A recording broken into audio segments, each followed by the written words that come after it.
Conseil national de transition présente La France libre. Les lundis, mercredis et vendredis, 20h30, 21h30. La France libre. La Constitution et la République n'existent plus. Le Conseil national de transition est la seule autorité publique, légale et légitime représentant la souveraineté nationale du peuple français, en droit français et international. C'est une organisation déclarée à l'ONU. On rappelle, toutes les mesures Covid, y compris les inoculations soi-disant vaccinales, sont des expériences médicales ou scientifiques interdites par le droit international. Il s'agit de crimes contre l'humanité. Toute personne qui vous impose le masque ou vous menace de PV ou de vous licencier pour non-respect d'une mesure Covid commet un crime contre l'humanité. Pour connaître vos droits et les faire valoir, informez-vous. www.conseilnational.fr. Rejoignez gratuitement le CNT sur www.conseilnational.fr.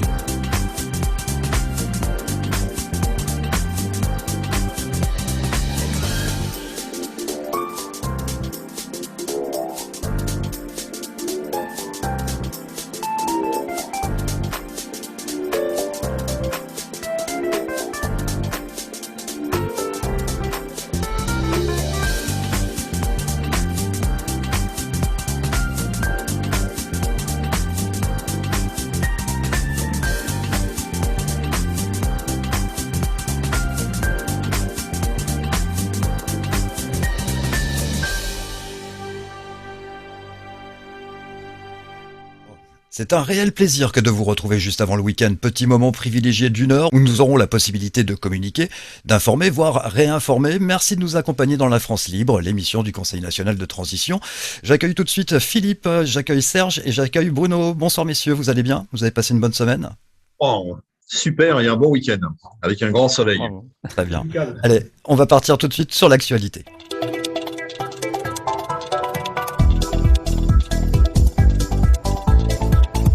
Actualité franco-française, pas grand-chose de plus à dire plutôt que, sinon en tout cas, de parler toujours de cette obligation vaccinale qui pend au nez de toutes les personnes qui sont des professionnels de la santé. Et les professionnels de la santé, tous parmi ces personnes ne sont pas d'accord pour être vaccinés. Ils ont des raisons personnelles, ils ont des raisons techniques, quelles que soient ces raisons. Ils ont aussi le droit de dire non. Or, visiblement, toutes les personnes qui souhaitent les enfermer dans cet entonnoir, les faire glisser dans cet entonnoir qui consiste à dire qu'ils sont obligatoirement vaccinables, eh bien, ces personnes s'appuient sur des notions juridiques dont on aimerait bien avoir la démonstration, la preuve. Et pour l'instant, ça manque à l'appel. C'est-à-dire que il y a des personnes à vérifier, puisque tout est très complexe dans ces dossiers-là. Mais il y a des personnes qui prétendent que la loi par laquelle l'obligation vaccinale a été rendue, qui date du 5 août dernier, si je me trompe pas trop, eh bien, n'aurait pas été tout simplement promulguée. Donc, n'étant pas promulguée, bien évidemment qu'elle ne peut pas être applicable. Et si elle n'est pas applicable, n'importe quelle personne, qu'elle soit médecin ou autre, peut à tout moment refuser de se faire vacciner, si tant est que il faille cela pour que on ne soit pas dans l'obligation vaccinale, puisque l'obligation vaccinale en elle-même est une chose qui nous, comment dirais-je, qui ne nous plaît pas du tout, puisque ça va à l'encontre des libertés individuelles.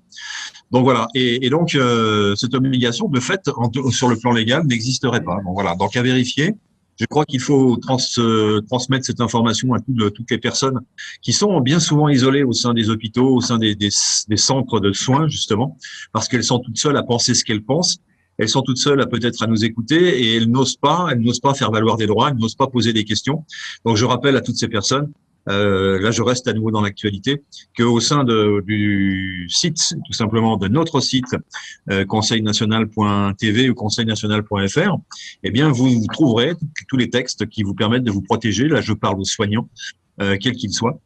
Vous trouverez les textes qui vous permettent de vous protéger contre cette obligation, qui sont des textes légaux avec une sorte de mode d'emploi pour accompagner le texte et la présentation du texte auprès de vos employeurs qui souhaitent vous restreindre à une vaccination. Voilà, vous astreindre à une vaccination. Voilà pour la partie française. Pour la partie italienne, ben, on reste toujours sur le même schéma, la même actualité, toujours le vaccin, encore le vaccin.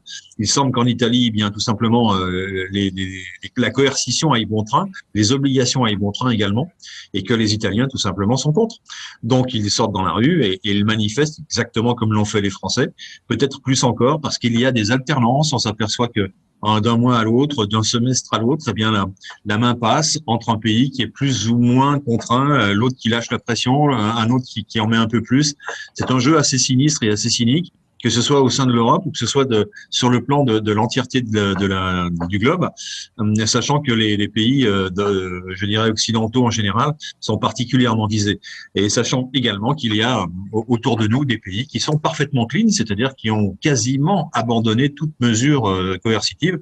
Si on va en Espagne aujourd'hui, par exemple, si on va en Belgique également, ça se passe plutôt bien.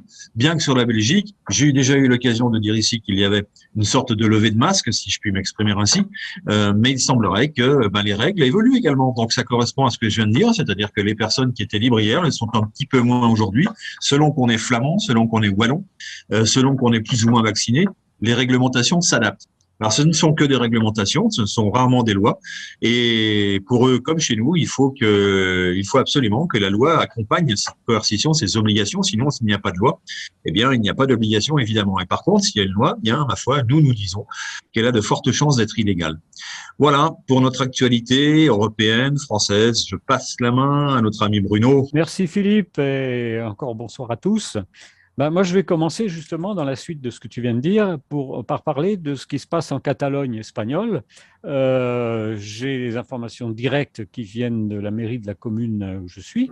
Eh bien, toutes les mesures Covid, à 100%, sont supprimées dans tous les magasins, dans tous les commerces, partout. Le port du masque reste obligatoire dans les commerces. Par contre, en extérieur, uniquement si on va dans une foule. Et au niveau du soi-disant pass sanitaire, eh bien, uniquement dans les discothèques. Uniquement dans les discothèques. Sinon, tout est libre partout. Et d'ailleurs, ce n'est pas le pass sanitaire espagnol, parce qu'il n'y a pas de pass sanitaire en Espagne. C'est le pass Covid européen. Voilà. Donc, ouais. Donc, ça montre à quel point, alors qu'en France, on est encore en train de débattre, et ça, on va le voir tout à l'heure, on est encore en train de débattre au Sénat sur une proposition de loi pour rendre obligatoire la vaccination. Eh bien, là, en Espagne, on a tourné le dos à toutes ces mesures. Je voulais aussi parler de l'émission de Pascal Praud sur CNews l'autre jour, où Yvan Rioufol, qui lui, comme vous savez tous, est un des rares à proclamer officiellement et publiquement qu'il est contre la vaccination et qui explique pourquoi, eh bien, il a appelé toutes les personnes qui ont eu des effets secondaires, quels qu'ils soient, suite à ces injections, de se manifester et de venir témoigner sur CNews. Et l'animateur Pascal Praud a été d'accord. Donc, écoutez, je lance un appel. À ceux qui ne le savaient encore pas, eh bien, écrivez à CNews, envoyez-leur des emails, écrivez aussi à Rioufol, et essayer d'obtenir d'être interviewé.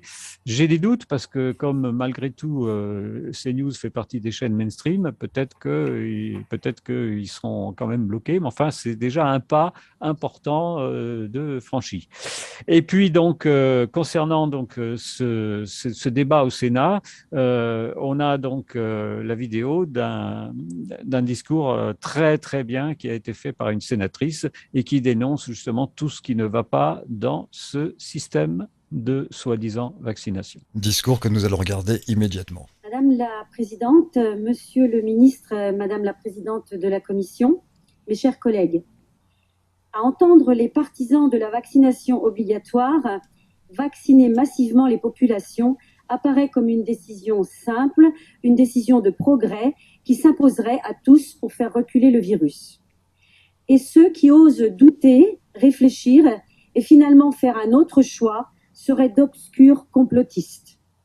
Pourtant, parmi eux, on trouve des institutions très sérieuses, comme l'Académie de médecine qui s'est prononcée contre une 3e dose généralisée, comme le professeur Alain Fischer, monsieur vaccin du gouvernement, qui se prononce contre la vaccination obligatoire, le contexte actuel ne le justifiant pas. Comme le Conseil de l'Europe dans sa résolution du 27 janvier 2021, qui demande que la vaccination ne soit pas obligatoire et qui affirme que personne ne doit subir de pression politique, sociale ou autre pour se faire vacciner.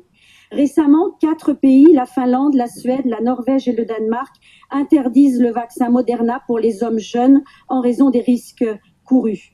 Ou encore les nombreux collectifs de chercheurs et de scientifiques qui expliquent leur refus du vaccin obligatoire. Enfin, la France a inscrit le principe de précaution dans sa constitution. Il est impossible légalement d'imposer un vaccin avec des produits expérimentaux qui nécessitent un consentement libre et éclairé. Je rappelle que les injections ARN messager sont toujours en phase 3 expérimentale et ce jusqu'en 2023. C'est une autorisation de mise sur le marché temporaire. Chers collègues, au-delà des institutions, nous sommes tous destinataires d'informations sourcées et de publications de qualité, d'études et de rapports français et internationaux. Dans les documents qui nous sont transmis, on nous alerte sur l'insuffisance des preuves concernant l'innocuité et l'efficacité des vaccins, sur la sécurité des injections, sur la transmission du virus ou encore sur les risques qui pèsent sur la vaccination des jeunes, des enfants, sur les sujets souffrant de pathologies graves ou sur les femmes enceintes.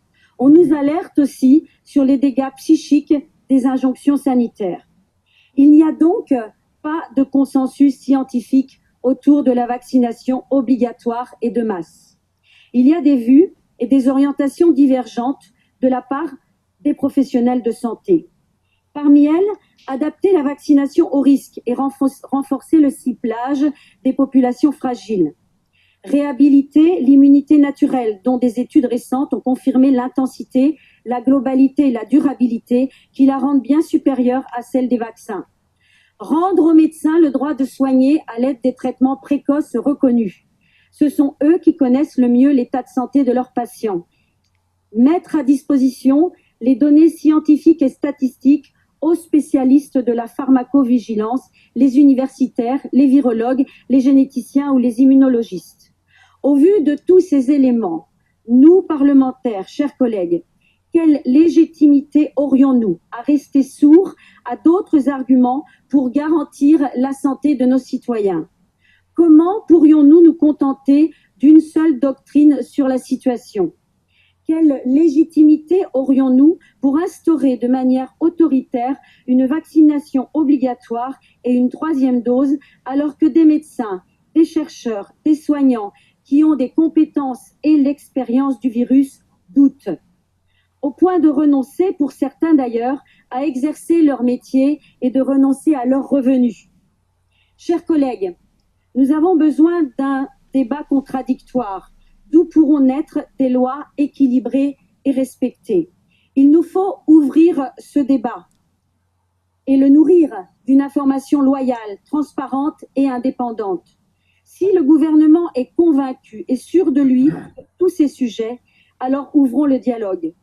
Nous ne sommes pas la chambre d'enregistrement du Conseil scientifique et aujourd'hui, il est de notre devoir, en tant qu'élus de la République représentant les Français, tous les Français, de restaurer le droit commun et les libertés publiques, car il y va de leur confiance.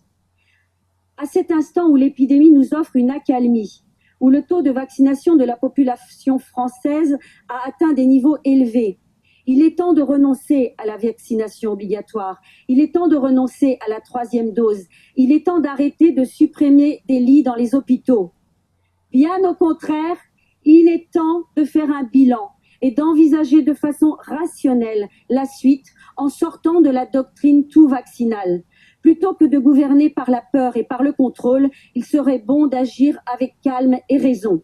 Vous l'aurez compris, mes chers collègues, je voterai contre cette proposition de loi. Elle a presque tout dit en quelques minutes. Elle a relayé des euphémismes du genre on n'a pas fait la preuve de l'innocuité du vaccin.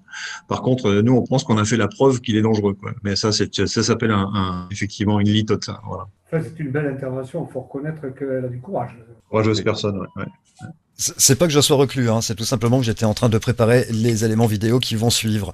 Un médecin de plateau, je ne sais pas si vous connaissez, Michel Sim, qui tient un discours sur la vaccination. C'est très important d'écouter cette personne-là, de la propagande. Quand on prend ce genre de responsabilité, celle de ne pas se faire vacciner, il faut se regarder dans la glace le matin en se disant « oui, je peux tuer des gens dans la journée ».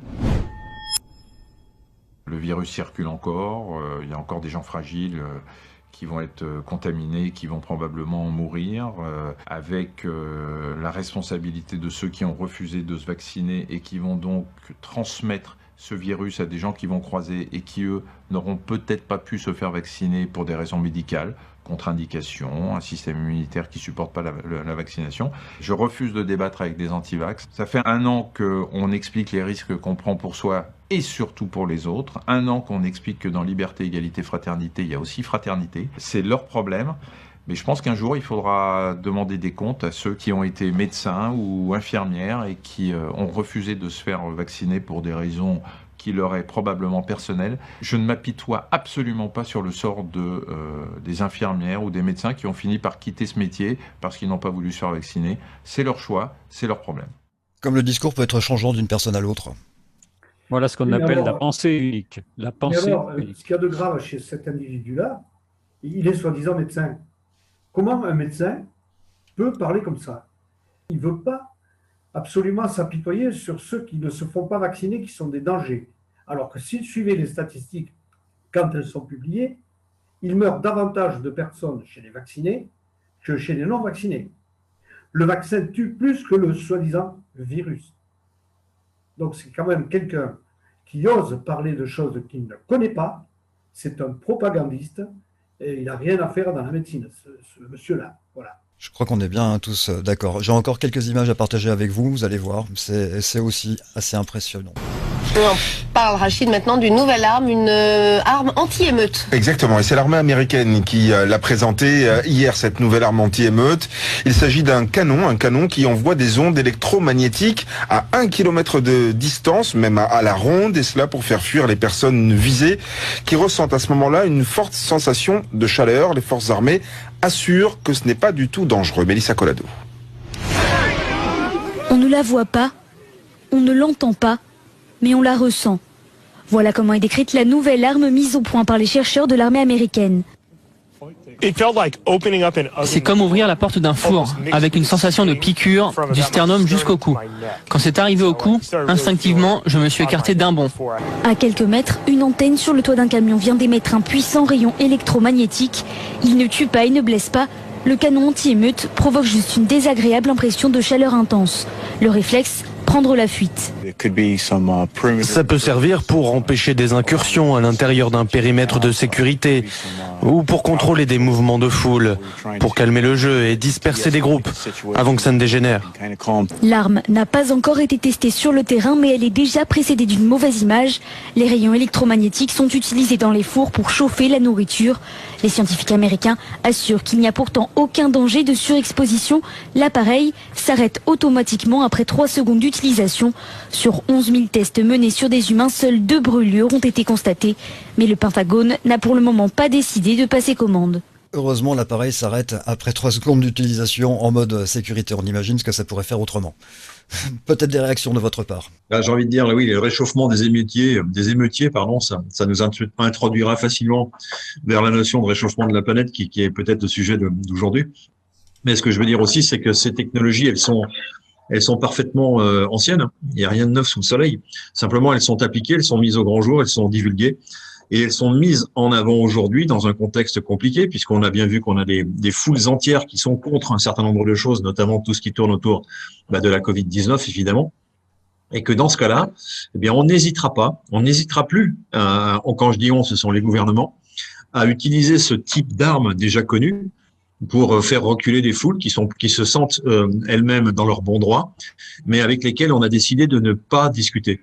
Et quand on décide de ne pas discuter avec les foules qui sont censées nous élire et auxquelles on est censé obéir parce qu'elles nous ont élus, eh bien, on est dans un début d'inversion démocratique. Et l'inversion démocratique, ça porte des noms comme tyrannie, fascisme, etc. Donc on y va tout doucement, mais sûrement. Et bien pour le sujet du soir aussi, on y va tout doucement et on y va sûrement. C'est parti. Tous les vendredis soirs à 20h30, le Conseil national de transition présente La France libre. Des discussions, des rubriques, de l'information. Une vague humaine nourrie au soleil vert, des hordes d'âmes en peine cherchant à se nourrir, sommes-nous voués à subir cette vision pessimiste et apocalyptique de l'avenir? La surpopulation frappe-t-elle à nos portes?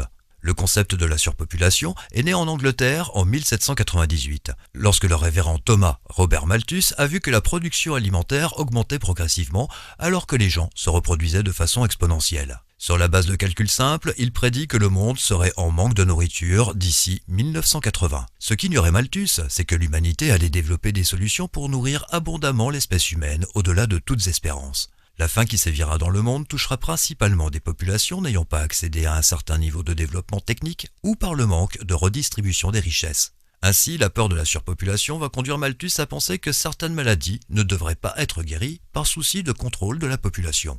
Nous blâmons la pauvreté en prétextant la rareté et la surpopulation, mais quand allons-nous parler du comportement humain lui-même? Il est rare que nous examinions les lois et les actions créées par nul autre que l'homme, actions qui empêchent implicitement les personnes affamées d'avoir accès à la nourriture et aux terres arables, engendrant la mauvaise répartition des ressources. Par exemple, comment oublier la dette que les pays doivent aux pays riches? L'histoire de la dette du tiers-monde est l'histoire d'une formidable ponction par la finance internationale sur les ressources des personnes les plus démunies. Ce processus est conçu pour se perpétuer grâce à un mécanisme diabolique, qu'est la reproduction de la dette sur une plus grande échelle encore. Un cycle qui ne peut être rompu que par l'annulation de celle-ci. Contrairement à l'idée reçue, la Terre ne manque pas d'espace productif. Même en 100% bio, les scientifiques s'accordent aujourd'hui à dire qu'il serait possible de nourrir l'humanité tout entière couplée à une régulation du gaspillage. Le mythe des rendements bio insuffisants pour nourrir le monde reste cependant tenace dans les discours. En d'autres termes, la pauvreté et les inégalités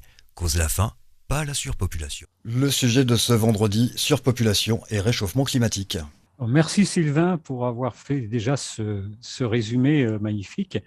Moi, je vais parler peut-être un peu plus longuement que d'habitude parce que j'ai préparé sur ce sujet deux parties, deux paragraphes. Et à la fin, je vous lirai un extrait d'un article qui est paru en 2015. Alors, on a en face de nous des gens qui sont des super riches. On peut appeler ça donc le nouvel ordre mondial, entre guillemets. On peut appeler ça aussi certains du groupe Bilderberg ou autres, ou les grosses banques. Et ces gens-là essayent, notamment avec le forum de Davos, essayent de nous faire croire depuis très longtemps qu'il y a trop de monde sur Terre. Et par ailleurs, on nous fait croire aussi qu'il y a un réchauffement climatique provoqué par l'homme. Alors, je vais parler d'abord du réchauffement climatique, parce qu'à partir du moment où ces gens-là nous parlent du réchauffement climatique, c'est pour dire, oh là là, attention, non seulement il y a trop de monde sur Terre, mais en plus, avec le réchauffement, tout va être brûlé, on va avoir de moins en moins de terres cultivables, le CO2 augmentant, le niveau des mers va monter, etc. etc. Bon. Première chose que beaucoup de gens oublient, c'est que tous les environ 120 000 ans, il y a sur Terre une glaciation due au fait que la Terre se déplace un petit peu sur son orbite, l'inclinaison change, et donc il y a une glaciation. Or, la dernière glaciation s'est terminée il y a à peu près 10 000 ans, et donc à partir de là, les glaces ont fondu. Vous savez que par exemple, au-dessus du Canada, il y avait à peu près 2 km d'épaisseur de glace qui a fondu. Et encore actuellement, le sol du Canada continue de remonter suite à la disparition de ce poids.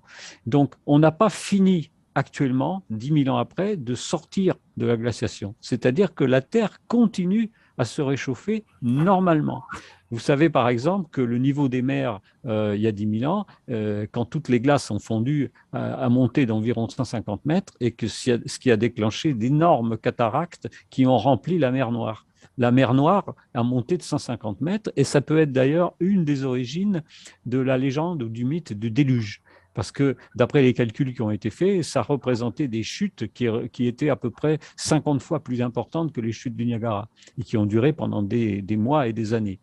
Donc, tout ça pour dire que ce n'est pas la première fois que la Terre se réchauffe, et ce n'est pas la première fois non plus qu'on assiste à des cataclysmes ou des grands événements sur la planète. La Terre se réchauffe, d'ailleurs, elle s'est même réchauffée pas mal pendant le Moyen-Âge, parce qu'il y a des mouvements brusques, et elle s'est refroidie après à l'époque de Louis XIV, c'est-à-dire que ce qui a déclenché des famines. Mais au Moyen-Âge, il faut savoir qu'on avait de la vigne au nord de la France. Ça, on l'oublie un petit peu. Ce qui a permis d'ailleurs à l'époque d'avoir une certaine richesse au niveau de la population et de construire, de pouvoir avoir de quoi financer la construction des cathédrales. Donc, en fait, ce réchauffement climatique, il continue de se développer, même sans intervention humaine. Alors, si on suppose que l'intervention humaine a quelque chose à y voir, il faut se rendre compte aussi que ce ne sont pas les gens pauvres, ce ne sont pas les pays pauvres, parce que les pays pauvres, par définition, ils ne consomment pas ou consomment très peu et ils utilisent très peu d'énergie. C'est les énormes bateaux qui consomment bien plus que les millions de voitures qui existent sur Terre, et c'est aussi le club des soi-disant super riches qui ne représente même pas 1% de la population mondiale et qui gaspille vraiment à tout va. Il suffit de voir, par exemple, un yacht qui part de Saint-Tropez pour faire le tour de la baie et qui dépense, juste pour faire 3 km, environ 10 tonnes de fuel. Voilà, ce genre de choses totalement stupides et totalement inutiles. Donc, en fait, ces gens-là ont essayé de faire croire à la population que sur Terre, on n'était pas assez donc nourri comme il fallait parce qu'on a trop d'habitants. C'est totalement faux. C'est totalement faux dans la mesure où, par exemple, la production agricole actuelle, simplement la production mondiale agricole, suffit pour nourrir 10 milliards et demi de personnes, déjà actuellement. Et pour vous donner un autre exemple, j'ai fait quelques voyages en Afrique. Un jour, j'ai voyagé entre Cotonou et Lomé, donc du Bénin au Togo. Sur plus de 150 km, vous avez des millions d'hectares totalement en friche, où tout pousse, parce qu'on est dans un pays tropical, donc tout pousse. Donc on peut faire pousser tout ce qu'on veut. Mais c'est en friche, personne ne les utilise. Et ce n'est pas le seul exemple. En plus de ça, si on suppose qu'il y a réellement un réchauffement, ce que je ne conteste pas, on imagine un petit peu le nombre aussi de millions d'hectares qui vont devenir disponibles, notamment en Sibérie, notamment dans les zones les plus au nord, qui vont devenir cultivables, qui vont devenir vivables. Et donc, à partir de là, on n'aura jamais de problème de pénurie alimentaire. Et puis, il faut comprendre que les gens qui sont donc à la tête de ces grosses fortunes ont toujours vécu dans ce système. Beaucoup d'eux sont ce qu'on appellerait des psychopathes, c'est-à-dire ils veulent avoir le pouvoir uniquement pour eux, et pour eux, il y a trop de monde sur Terre, comme ils l'ont inscrit dans le granit, dans les fameux guidstones de Géorgie, dans les fameuses pierres guides, où ils écrivent noir sur blanc que 500 millions d'habitants sur Terre, ça suffit. Donc, que deviennent les autres? Et ça, c'est un discours non seulement à court terme, mais un discours stupide, parce qu'on a pu constater, comme l'ont écrit récemment pas mal de scientifiques indépendants, on peut constater que de toute façon, actuellement, avec l'enrichissement progressif qui quand même arrive à fonctionner dans les pays pauvres, on assiste à une diminution de la fécondité, on assiste même à une diminution de la population, comme en Chine, où la population commence à diminuer suite à la politique de l'enfant unique. Et donc, selon tous ces calculs, naturellement, normalement, d'ici la fin du siècle, la population mondiale redescendra autour de 6-7 milliards, mais ne va pas augmenter plus. Donc, à partir de là, tous les gens qui veulent diminuer ou faire diminuer la population par des méthodes plus ou moins légales et plus ou moins criminelles, eh bien, ces gens-là se mettent non seulement le doigt dans l'œil, mais en plus, ils ne voient que leur intérêt personnel à très court terme. Et donc, la deuxième partie que je vais vous expliquer, c'est qu'en fait, à partir du moment où on commencerait, et c'est là que le CNT a son rôle à jouer, parce qu'à partir du moment où on commencerait à utiliser des techniques écologiques, des techniques modernes, comme, je dirais, la permaculture, l'agriforestation, c'est-à-dire planter des arbres et cultiver en dessous. Quand on voit par exemple les plaines de la Beauce, où il y a des immenses étendues de culture sans qu'il y ait des arbres ni quoi que ce soit, donc il n'y a plus de possibilité pour les oiseaux de nicher, il n'y a plus de possibilité pour les insectes de vivre, et donc à partir de là, on est obligé de couvrir de pesticides, parce que tout le système écologique, tout l'écosystème est complètement bouleversé. On a la possibilité d'avoir des bons rendements tout en étant respectueux de la nature et tout en étant parfaitement en phase avec les systèmes naturels.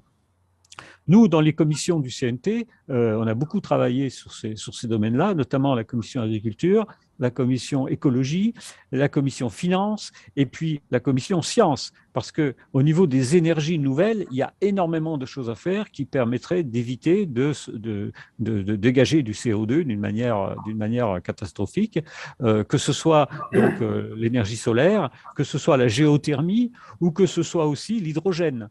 Alors, je ne parle pas trop des éoliennes parce que non seulement on sait que ça détruit les paysages au niveau de la nature, c'est pas très beau à voir, mais en plus, pour fixer chaque éolienne au sol, il faut des millions de mètres cubes de ciment et de béton qu'on pourra jamais enlever. Donc, en fait, si on se base sur l'enrichissement des pays pauvres, eh bien, on aura une diminution naturelle de la fécondité. Mais c'est tout le système qu'il faut revoir parce que tous ces pays pauvres sont encore pauvres. Pourquoi ? Parce que ce sont uniquement les dictateurs de ces pays qui s'enrichissent. Et même quand il ne s'agit pas de dictateurs, ce sont des républiques. Et dans les républiques, on a la corruption. Et on a tous ces ministres, tous ces gens qui sont d'un haut niveau, qui se retrouvent avec des centaines de millions, alors que la population n'a même pas de quoi manger. Et quelquefois, il n'y a même pas de route pour pouvoir circuler. Donc, ceci explique cela. À partir du moment où on fait une meilleure répartition des richesses, non seulement on aura de quoi vivre correctement sur cette planète, même si on est plus que 10 milliards, mais de toute façon, on ne sera jamais plus que 10 milliards parce que la population va se réduire par cette régulation naturelle qui fait que quand on s'enrichit, on n'a plus besoin d'avoir 6 ou 7 enfants pour pouvoir travailler et apporter de l'argent à la famille. C'est ce qui se constate déjà actuellement dans tous les pays du monde, même dans les pays actuellement africains comme le Nigeria, où la population est encore en train de grandir de façon énorme. Tout se ralentit. Tout se ralentit parce que malgré tout, le niveau de vie commence à augmenter, malgré toutes les pressions qui ont été faites pour l'éviter. Parce que ces gens qui ont ces fortunes veulent être les seuls à en profiter. C'est normal, c'est un signe de la psychopathie. Hein. On veut être tout seul à gouverner, on veut être tout seul à dominer. Et même après, on se bat entre eux. Hein. Ils se battent entre eux, hein, comme le Parti communiste chinois qui se bat contre les banquiers milliardaires américains, hein, en refusant de donner de l'argent à la Fed. Donc, en fait, tout ça, c'est une façon d'avoir un point de vue qui est totalement différent de ce qu'on nous annonce en permanence pour nous bourrer le crâne. On nous dit, par exemple, qu'en France, il faut beaucoup moins polluer, qu'il faut être respectueux de la nature, mais en France, on ne représente même pas 1% des émissions de gaz à effet de serre de la planète. Et en plus de ça, les écologistes nous disent qu'il faut lutter contre le nucléaire. Mais il ne faut pas oublier qu'il existe d'autres filières nucléaires qui n'ont jamais été exploitées, qui sont 10 000 fois moins polluantes et qui pourraient même dégrader les déchets qu'on est obligé d'enterrer actuellement. Je parle par exemple de la filière au thorium et d'autres filières qui existent, mais qui n'ont jamais été utilisés, tout simplement pourquoi ? Parce que ça ne fabrique pas du plutonium, et le plutonium, c'est ce qui sert à l'armée pour faire les bombes atomiques. Donc c'est pour ça qu'on a utilisé ce genre de filières nucléaires actuelles qui sont dangereuses. Mais il en existe qui le sont beaucoup moins, beaucoup moins. Mais bien sûr, il y a toujours un petit danger quelque part, il y a toujours un risque. Mais dans toute source d'énergie, il existe toujours des risques, aussi bien au niveau pollution qu'autre. Quoique, il existe quand même d'autres sources d'énergie qu'on pourrait appeler libres, mais qui ont été, dans les brevets, ont été cachées ou qui n'ont pas eu de brevet, parce que de toute façon, si les inventeurs, je peux citer par exemple Nikola Tesla et d'autres, si les inventeurs de ces systèmes l'avaient diffusé, on leur aurait mis une balle dans la tête ou alors on les aurait enfermés dans des hôpitaux psychiatriques. Donc je vais terminer pour ne pas être trop long, par vous lire cet article que j'ai retrouvé dans la revue Le Temps, qui date de 2015. Alors, si le féminisme, depuis la fin du 19e siècle, promeut la maîtrise de la fécondité au nom des droits des femmes, le flambeau est repris ensuite par d'autres forces, des eugénistes, depuis les années 1920, aux stratèges états-uniens de la guerre froide. On croit alors qu'en freinant la population du tiers-monde, on coupera l'herbe sous le pied au communisme, qui profite, dit-on, des excès de la démographie. Coercitif ou incitatif, le contrôle des naissances pilotée par les gouvernements se déroulera partout comme une suite d'échecs et d'exactions. À l'opposé de ça, comme le relève la spécialiste du développement Betsy Hartman, le comble de l'ironie veut que dans la plupart des cas, l'accroissement démographique ralentisse d'autant plus vite que l'on n'en fait pas une politique prioritaire. Dès lors que survient une catastrophe écologique, quelqu'un condamne les consommateurs. En effet, à chaque fois qu'un pétrolier déverse sa cargaison en mer, quelqu'un nous rappelle que nous sommes tous responsables. C'est faux, rétorquent Ian Angus et Simon Butler. Pourquoi ? Une modification dans le comportement des individus ne fera au mieux qu'une différence minime sur le plan environnemental, car l'essentiel des dégâts ne résulte pas de choix de consommation, mais de choix de production. La souveraineté du consommateur, lequel, selon la théorie économique néoclassique, dicte sa loi au marché par ses décisions d'achat, est aussi un mythe, poursuivent les auteurs. La publicité, le marketing et l'obsolescence programmée des produits influencent son comportement. Surtout, les décisions concernant les procédés industriels lui échappent. Elles sont dictées par l'arithmétique du profit. Les entreprises sont responsables donc, plutôt que les consommateurs. Parmi ces derniers, certains le sont plus que d'autres. Alors que depuis 1970, une majorité d'individus en emploi dans les pays du Nord ont vu leurs revenus stagner ou décliner, les sociétés occidentales se sont transformées en ce qu'un rapport de la banque Citigroup appelle plutonomie, des économies où la croissance est largement consommée par une minorité de grosses fortunes. Cerise sur le gâteau, l'armée, le plus gros pollueur sur Terre, dont les antipopulationnistes parlent encore moins que des entreprises. Que faire ? Conclusion plus facile à unir qu'à contredire. C'est le fonctionnement même du système qui doit changer. Voilà, et donc c'est là qu'interviendra le CNT pour donner l'exemple à tous les pays du monde. Quand l'installation du CNT sera opérationnelle en France, on va complètement changer de système et de paradigme. On va fonctionner avec du localisme, on va éviter des transports sur les longues distances, on va développer des énergies nouvelles, on va permettre aux agriculteurs d'augmenter leur rendement sans pesticides en utilisant l'agriculture biologique, la permaculture, l'agroforesterie et tout un tas de techniques qui sont connues, certaines depuis longtemps, comme le fait de garder des haies, par exemple, entre les champs pour pouvoir protéger du vent et pour permettre d'héberger les oiseaux et les insectes, etc., etc. Donc tout ça, on a travaillé au niveau du CNT dans un programme de gouvernance et de gouvernement qui est maintenant complet et qui est parfaitement organisé pour lutter contre ces mensonges qu'on nous assène à longueur de temps. Voilà, j'étais un petit peu long, mais je pense qu'il fallait dire tout ça. Je vous passe la parole à tous maintenant dès que j'ai terminé. Merci. La parole à qui veut la prendre. Allez, moi, je veux bien la prendre. Moi, j'ai mon mot à dire aussi sur le réchauffement climatique. Je vais apporter un peu quelques vues différentes et quelques précisions aussi peut-être. Moi, je pense que le réchauffement climatique, il fait partie des méthodes de gouvernance. C'est-à-dire que grâce à lui, on peut gouverner par la peur. On peut donc faire peur en disant, voilà, la mer va monter, les glaces vont fondre, bref, etc. Et on installe aussi la culpabilité. Ce qu'a dit tout à l'heure Bruno, c'est l'exemple du CO2. Alors, je vais t'apporter des chiffres, Bruno, parce que tu as parlé globalement, mais moi j'ai des chiffres là. Un tanker brûle à peu près entre 140 et 300 tonnes par jour. Un tanker. C'est-à-dire que la marine commerciale, elle consomme 250 millions de tonnes au niveau mondial, ce qui fait 10% de la production pétrolière. Alors, quand on nous dit, nous, les petits conducteurs, attendons, vous êtes en train de polluer, écoutez, tous les véhicules français, en un an, consomment 32,9 millions de tonnes. Alors, je vous ai parlé tout à l'heure de 250 millions de tonnes. Et je parle de toutes les voitures en un an en France. Donc, on est loin de faire un excès de pollution, nous, les petits automobilistes. Là, c'est la première chose. Je ne vais pas parler de l'intérêt financier du réchauffement climatique parce que tu en as parlé, Bruno. Effectivement, les éoliennes, le photovoltaïque et tout ça, ça remplit des caisses qui ne sont pas les nôtres. Et effectivement, ça ne fait pas toujours que de bonnes choses, puisque tu l'as dit pour les éoliennes, le béton. Bon.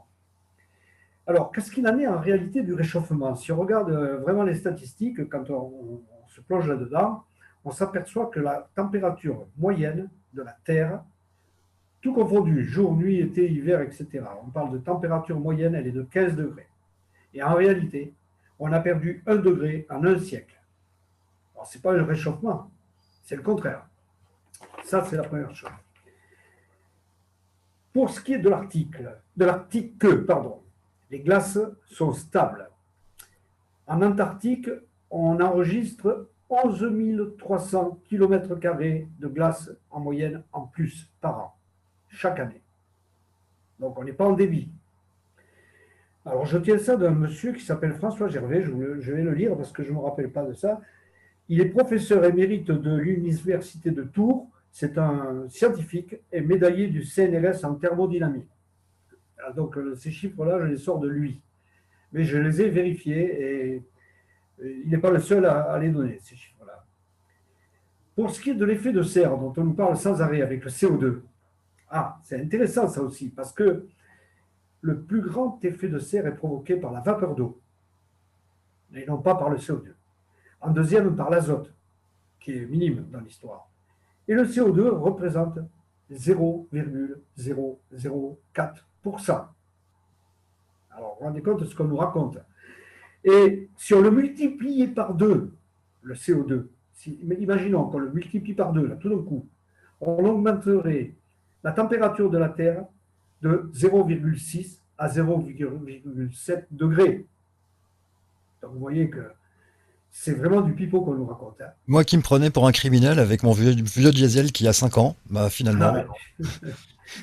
Il faut aussi savoir que ce CO2, il est absorbé pour 1/3 par les végétaux et le reste par les océans. Donc l'histoire du CO2, c'est un grand n'importe quoi. Et on a plus de forêts en France qu'au Moyen-Âge, actuellement en surface, qui absorbent le CO2. Voilà. Pour les glaciers, alors les glaciers alpins, c'est vrai qu'ils ont tendance à fondre. Ils sont un peu débiteurs, on va dire, d'après les renseignements que j'ai pris. Mais le plus grand glacier du monde, qui est le Perito Moreno, qui se trouve en Argentine, donc dans la cordillère des Andes, il est stable. Il n'a pas baissé du tout. Donc, voilà. On nous parle des ours polaires, par exemple. Eh bien, je vous signale que les ours polaires n'ont pas diminué en nombre et cette information, elle date de 8 jours. Donc, il n'y a pas de diminution des ours polaires. C'est faux. Ensuite, les océans. On nous dit que les océans vont monter, etc. Alors, pour les océans, il y a une hausse régulière qui a commencé, comme tu le disais tout à l'heure, Bruno, mais tu as dit 10 000 ans. Moi, l'étude que j'ai vue, elle dit 15 000 ans, mais bon, on ne va pas chipoter. Hein.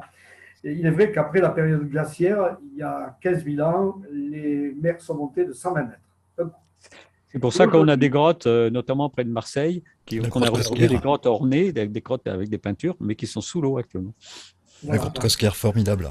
Alors, aujourd'hui, on a encore un petit peu de hausse, de cette hausse qui est résiduelle, mais elle est de 1,04 mm par an. Donc, on risque rien avec les océans, mes amis, je vous le dis. 1,4 mm par an, c'est sur le plan mondial. Hein. Voilà les chiffres. Alors, par contre, les plages ont une tendance nette à l'augmentation. Ça aussi, c'est une constatation mondiale. Ce n'est pas moi qui l'ai fait. Si on regarde, moi, je vais vous dire que le rapport du GIEC, alors le GIEC, c'est le groupe d'experts intergouvernemental sur l'évolution du climat. D'accord ? Eh bien, il y a 60 prix Nobel et 600 scientifiques qui n'adhèrent pas au changement climatique. Vous voyez qu'on n'est pas les seuls au CNT. Voilà, c'est ce que j'avais à dire. J'ai fini. On peut remettre tout en question, sauf les chiffres que vient de donner Serge. Voilà, j'ai voulu Seulement regarder les chiffres parce que c'est vrai qu'on dit beaucoup de choses. Nous sommes partisans de démonter les choses fausses le plus possible. C'est notre engagement permanent. On les traque. Bon, mais là, il faut quand même reconnaître qu'il vaut mieux avoir des chiffres pour appuyer ce que l'on dit, parce qu'au moins, comme ça, c'est incontestable. Ceux qui veulent le vérifier, ils peuvent le faire. C'est vrai qu'il y a surpopulation dans certaines villes, surtout en Afrique. Mais le problème, c'est parce que pourquoi? C'est parce que tous ces gens qui n'exploitent pas les campagnes et qui sont obligés d'aller en ville, c'est parce qu'on ne leur donne pas les moyens d'exploiter correctement les campagnes. Oui. Mais alors, tu vois, ça rejoint une chose aussi, c'est qu'on se rend compte qu'on nous ment partout. On ne nous ment pas que sur certaines choses, on nous ment partout. Et ce sont toujours ceux qui donnent les chiffres, hein, quand ils sont du côté de l'ordre mondial, ce sont toujours des chiffres tronqués. Ce sont de faux chiffres. Et quand on nous dit surpopulation et que c'est eux qui le disent, alors il faut prendre la règle et le compas, il faut mesurer. Il ne faut pas se contenter de ce qu'ils racontent. Je vois Philippe impatient d'intervenir. Voilà, allez, à toi. Non, pas du tout. J'écoute mes collègues avec grand intérêt. Ils ont attaqué le sujet par deux faces importantes. Je vais essayer d'attaquer la troisième.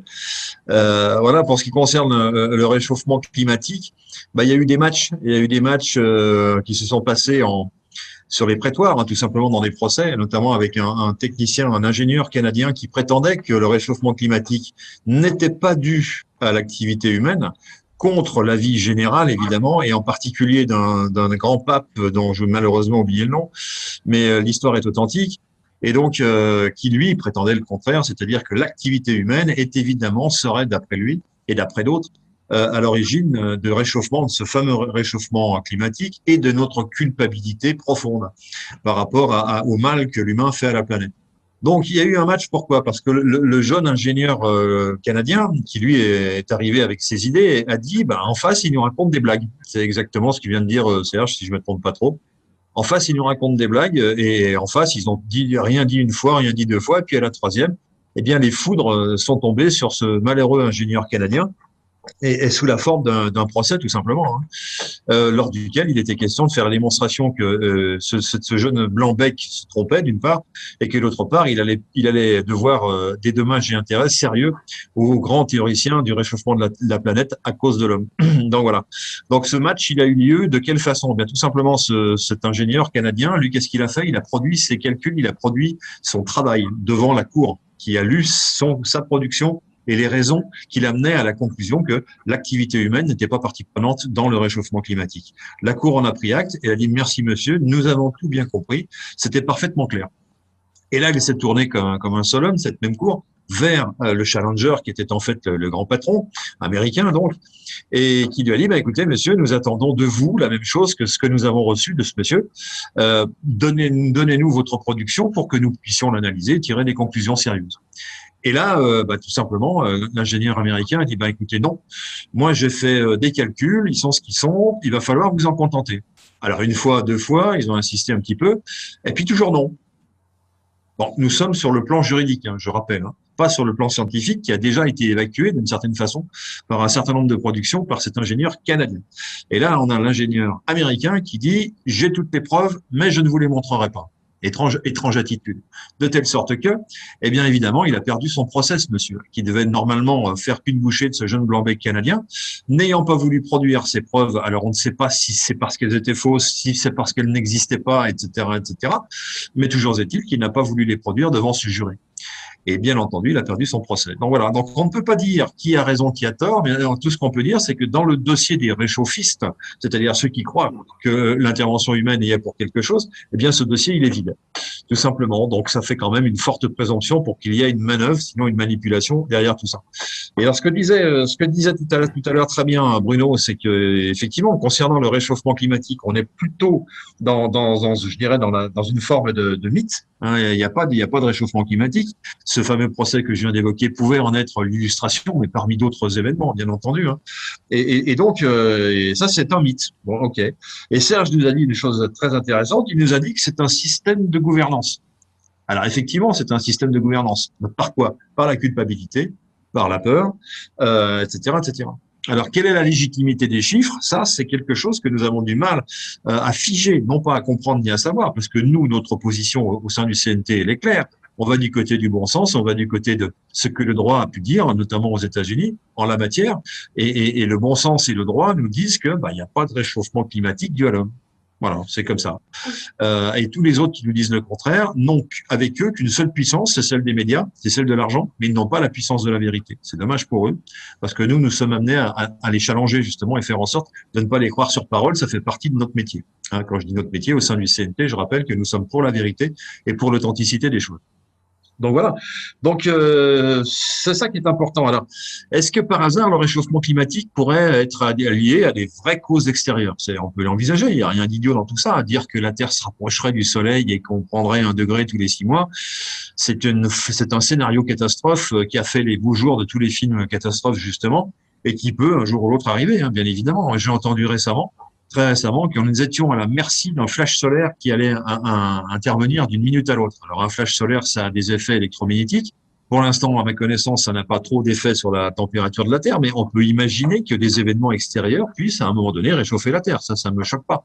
Comme on a su expliquer à un moment donné qu'il y a 64 millions d'années en arrière de cela, eh bien, une météorite serait à l'origine de la destruction des dinosaures, avec un effet Joule, avec une énergie cinétique qui aurait mis le feu à toutes les forêts, etc., etc. Bon.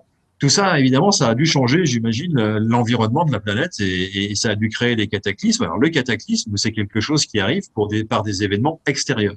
Le réchauffement de la planète tel qu'on nous le propose aujourd'hui, ça serait une sorte de réchauffement sourd, à bas bruit, qui prendrait 1/2 degré ou 1/4 de degré chaque année et qui nous amènerait, un peu comme la grenouille que l'on met dans la bassine d'eau froide, en chauffant degré par degré un petit peu plus tous les quarts d'heure, qui nous amènerait à nous étouffer, à mourir, etc. Or ça n'existe pas. Ça n'est pas vrai. La nature, d'une part, s'adapte. Elle est conçue pour rester vivante et rester dans le vivant, et tout s'adapte, hein, bien évidemment. Et l'homme fait partie de cette adaptation. L'homme d'aujourd'hui n'est pas le même que celui d'il y a 10 000 ans, qu'on évoquait tout à l'heure, ou encore de 50 000 ans en arrière, qui plus est. Bien entendu. Est-ce que je peux t'interrompre 2 petites secondes, justement, pour citer une anecdote?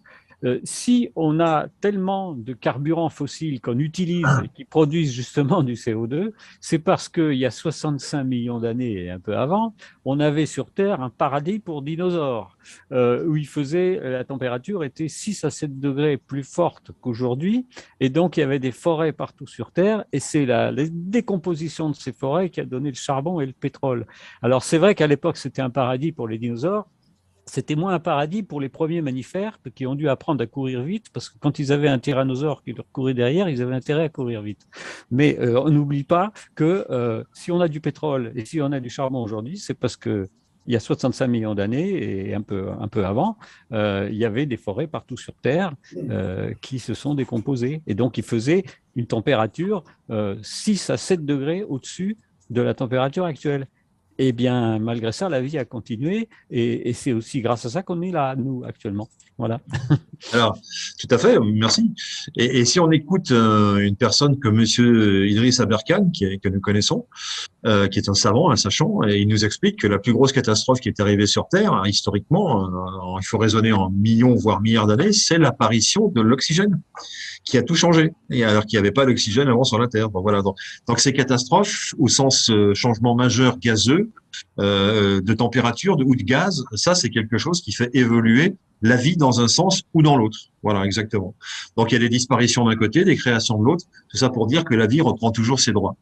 Alors par rapport à la mode de gouvernance qu'évoquait tout à l'heure Serge, effectivement, ça me paraît limpide de dire que eh bien, quand on surfe sur des peurs, quand on agite des peurs, quand on agite des choses qui sont difficiles à prouver, sauf dans des procès qui, de temps en temps, font que ces gens se font prendre par la patrouille, si je puis m'exprimer ainsi, en flagrant délit de dossiers vides, mais pour autant, bien que vides, agités comme des épouvantails, hein, ces dossiers-là, eh bien, ils sont agités comme des épouvantails pour amener de la peur. Alors, qu'est-ce qui amène la peur auprès des hommes? Ça peut être justement un réchauffement climatique, ça peut être, tiens donc, une pandémie, tiens, c'est bizarre, ça rejoint ce qu'on vit en ce moment. C'était, il n'y a pas si longtemps d'ailleurs, le terrorisme international dont nous n'entendons plus parler, tant mieux, mais bizarrement, pendant que la pandémie sévit, il semblerait que le terrorisme international a aussi dû souffrir de la Covid-19, on en entend moins parler, et là je ne fais pas d'ironie, car je n'ai pas envie de voir exploser une bombe dans ma rue, évidemment, hein. Donc voilà. Donc, il y a une série d'événements qui sont attribuables à un mode de gouvernance. Et ce mode de gouvernance, c'est soit un réchauffement climatique. On se souvient de l'élection qui n'a finalement pas eu lieu aux États-Unis de Monsieur Al Gore, qui était tenant d'une certaine forme d'écologie et qui, en fait, ma foi, a abandonné le poste contre une monnaie sonnante et trébuchante, j'imagine, hein, et on n'entend plus parler de lui.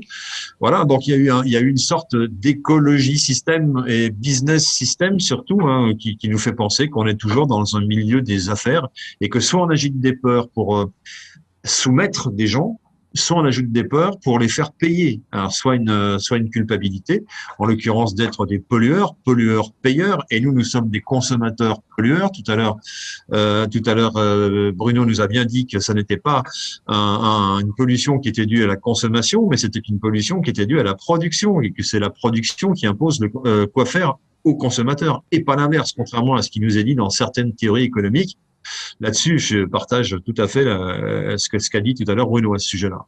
Donc voilà, donc il ne faut pas inverser les valeurs, il ne faut pas inverser les choses. C'est bien les producteurs qui imposent aux consommateurs ce qu'ils doivent boire, manger, restituer, etc., conduire des voitures ou pas de voitures, électriques ou pas électriques, au gaz ou à l'hydrogène, que sais-je encore. Donc ces choix-là sont faits par les industriels, pas par nous. Voilà. Donc effectivement, on a dit tout à l'heure, mais c'est bien de le redire, au CNT, on veut sortir de ces paradigmes-là, de ces systèmes. On veut sortir de ces systèmes de peur qui font en sorte qu'on ne peut accepter de vivre dans ce contexte-là que si on est bien tenu par la peur et qu'on a bien l'impression qu'il faut rouler électrique plutôt qu'en diesel parce que c'est devenir criminel et envoyer des particules fines dans l'atmosphère si on continue de rouler en diesel. Et puis 15 jours après, ou 2 mois, ou 6 mois après, on apprend que c'est finalement l'inverse. C'est-à-dire que c'est l'essence qui pollue plus que le diesel. Dites-moi, alors c'est difficile de se faire un avis. Ce sont ce qu'on appelle des querelles d'experts, qui sont eux-mêmes dirigés par des politiciens, qui sont eux-mêmes dirigés par des grands capitalisants, qui leur disent ce qu'il faut dire au moment où il faut le dire. Donc voilà. Donc un jour, on nous dit la vaccination est obligatoire, il faut remplacer le diesel par l'électricité. Et puis un autre jour, on nous dit non, la vaccination c'est trop dangereux. Et puis le diesel, et puis l'électricité, finalement, ça fait tourner les centrales nucléaires de trop, et on n'a plus assez d'électricité en France. Donc l'électricité, c'est quand même embêtant, même pour les voitures, quoi. Voilà. Donc que faire, que dire? Est-ce que nous, au sein du CNT, nous avons l'intention de continuer d'écouter les discours qui nous disent blanc un matin, noir le soir, et qui ont l'air tous en opposition les uns par rapport aux autres? Ce n'est qu'un air, ça n'est qu'une apparence. Nous savons aujourd'hui que le fait de jouer sur la dissonance, le fait de jouer sur le fait que les gens sont un peu perdus dans leur choix, dans les idées qu'ils doivent se faire sur la vie qu'ils mènent dans le monde où ils sont, eh bien tout ça est calculé, tout ça est ordonné, tout ça est ordonnancé, j'ai envie de dire, de telle sorte que nous soyons à la fin des fins, nous consommateurs, nous citoyens, nous simples êtres humains, des exécutants avec, comme on dit, le petit doigt sur la couture du pantalon pour obéir à ce que nous dira notre gouvernement, parce que c'est par le gouvernement qu'arrive la vérité, et c'est surtout par le gouvernement qu'arrive le secours. Or, on a tous l'impression que le gouvernement, c'est notre secours, et en l'occurrence, au sein du CNT, on n'en est plus là. On dit non, le gouvernement, c'est pas notre secours. Le seul secours que vous avez, mesdames et messieurs, il est en vous. Et ce secours-là, il va falloir à un moment donné le réveiller, le mettre en éveil. C'est ce que nous faisons tous les matins, tous les soirs au sein du CNT, soit en nous réunissant entre nous pour discuter de la meilleure façon d'être libre pour demain, soit en proposant aux autres tout simplement des solutions. Alors des solutions pratiques pour échapper à la vaccination obligatoire, comment faire pour etc. Donc on a toute une série de vadémécum, enfin un vadémécum qui nous explique que faire dans quelle situation. Alors on n'est pas non plus les docteurs et les médecins de tout, mais simplement nous donnons les grands axes et nous expliquons pourquoi aujourd'hui on est dans cette situation-là et comment demain on va faire pour en sortir. Voilà ce que c'est aujourd'hui, en plus de tout ça, que le CNT, c'est-à-dire se poser les bonnes questions, comme ce soir concernant le réchauffement climatique, dû à l'homme ou dû à la nature. Moi, j'ai envie de dire, il est dû ni à l'un ni à l'autre. Il est un petit peu dû à la nature parce que la Terre, bien entendu, est en expansion et elle vit sa vie, si je puis m'exprimer ainsi, ce que Bruno a très bien expliqué tout à l'heure, par le simple fait de la fin de la période glaciaire. Donc, on se réchauffe logiquement, mécaniquement pendant encore un certain temps, comme disait l'humoriste Fernand Reynaud. Le fût du canon, il met pour se refroidir un certain temps. Eh bien, la Terre, elle met un certain temps pour se réchauffer à la fin de la période glaciaire qu'elle a traversée. Voilà, c'est comme ça. Et peut-être que demain, on ira faire de la culture dans la Sibérie. Oui, Serge, tu veux rajouter quelque chose? Je voudrais dire que, Philippe, il n'y a pas de réchauffement climatique. Il n'y en a pas. puisque je vous ai dit tout à l'heure que la température moyenne de la Terre a été de 15 degrés et que depuis un siècle, elle a perdu 1 degré. Donc, oui, alors ça c'est le point de vue microéconomique, si je puis dire, mais d'un point de vue macro, c'est un petit peu le même phénomène, si tu veux, que le réchauffement. Donc en fait, le réchauffement de la banquise dans l'Antarctique entraîne le détachement des blocs de glace qui eux-mêmes viennent refroidir le Gulf Stream qui a pour fonction de réchauffer l'Europe. Donc c'est un peu compliqué. Donc il y a les mécanismes un petit peu qui s'articulent les uns derrière les autres. Dire qu'il y a un réchauffement ou pas un réchauffement, c'est devenu compliqué. Aujourd'hui, on parle de changement climatique. On ne parle plus de réchauffement pour cette raison-là, justement, hein, si je veux aller jusqu'au bout des choses. Mais tout le monde a raison, hein. Je veux dire qu'effectivement, globalement, il n'y a pas de réchauffement. On est ISO dans certaines régions. On est légèrement au-dessus dans certaines autres, et puis légèrement en dessous dans certaines autres encore, par rapport à des abacs, par rapport à des moyennes qui ont été tirées il y a 50 ans, qui elles-mêmes étaient relatives par rapport à d'autres moyennes d'un siècle avant, etc. Donc voilà, donc on est dans la capacité de mesurer ces évolutions s'il y en a. Là, sur certaines zones, il n'y a pas d'évolution, on est bien d'accord. Et puis dans d'autres, on obtient des effets inverses d'un réchauffement, c'est-à-dire un refroidissement, parce que les glaces qui ont fondu vont longer des côtes qui étaient historiquement chaudes et qui vont devenir froides à cause de la présence de ces glaces dans l'eau de mer. Ça, c'est tout à fait envisageable et compréhensible. Donc, on parle plutôt de changement climatique plutôt que de réchauffement. C'est des choses locales, en fait. C'est parce qu'en oui, fait... juste oui. pour conclure ce que j'ai dit, vas-y. Je voudrais conclure sur ça. Les méthodes de gouvernance aujourd'hui, ça, le CNT devrait prendre exemple parce que ça marche. On gouverne par la peur, la culpabilité et par le vote. Voilà. Oui, tout à fait. Les armes de nos opposants. Voilà. C'est nos dirigeants qui voudraient continuer de nous diriger. Voilà. Ouais, je voulais juste donner un exemple de réchauffement local qui peut entraîner des choses qui ne sont pas du tout ce qui était prévu. En Espagne, dans le nord de l'Espagne, on entendait dire par rapport au réchauffement que ça allait devenir une zone désertique. Or, depuis 5 ou 6 ans, et je peux le témoigner parce que j'étais sur place, il n'a jamais autant plu. Pourquoi ? Parce que la Méditerranée se réchauffe. Donc, ça s'évapore. Donc, à partir du moment où ça s'évapore, ça retombe. Et ça retombe en pluie. Quand la pluie vient de l'Est, ça fait des énormes tempêtes sur la Catalogne et aussi dans le sud de la France, les fameux épisodes méditerranéens ou cévenols dont on a parlé et qui créent des catastrophes, notamment, qui ont créé des catastrophes notamment sur Nîmes, Vaison-la-Romaine, etc. Il y en a de plus en plus parce que l'eau de la Méditerranée se réchauffe. Et puis, comme tu disais, Philippe, il y a des endroits, notamment en Antarctique, où au contraire, ça se refroidit. Donc, c'est difficile d'en tirer des conclusions au niveau mondial. Et on n'a pas parlé du tout de l'intervention humaine malveillante. Je pense notamment au réseau HARP, qui est censé justement envoyer, être capable de modifier le climat, d'envoyer de la pluie là où on ne l'attend pas, et inversement des sécheresses. Bon, voilà. Donc ça, c'est une intervention malveillante. Et les chemtrails, dont on n'a pas fini de parler, et qui sont particulièrement nombreux d'ailleurs en ce moment. Je ne sais pas chez vous, mais au-dessus de chez moi, il y en a. Quadrillage. Donc ça, c'est l'intervention malveillante de la part de personnes qui veulent effectivement changer le climat, mais ça n'a rien à voir avec la culpabilité des gens comme vous et moi. Ça a tout à voir avec la mauvaise intention de gens qui font des choses dans notre dos, au-dessus de nous, sans qu'on s'en rende compte. Ce que je voudrais dire au sujet des chemtrails, pour les gens qui ne sont pas initiés, je ne parle pas pour vous, je pense que vous êtes au courant de ce que je vais dire, mais il faut savoir que quand un avion à réaction passe dans le ciel, les turbines chauffent l'atmosphère, et il y a de la vapeur d'eau derrière les réacteurs. Mais cette vapeur d'eau, elle est très, très relative et elle dure très, très peu de temps. En général, c'est 5 secondes, 10 secondes, pas plus. Donc, quand vous voyez des traînées derrière les avions qui durent toute une journée et qui sont stabilisés dans le ciel, c'est que c'est autre chose. C'est qu'on a pulvérisé quelque chose. Et ce ne sont pas les traces des avions. Voilà. De l'épandage. C'est de l'épandage.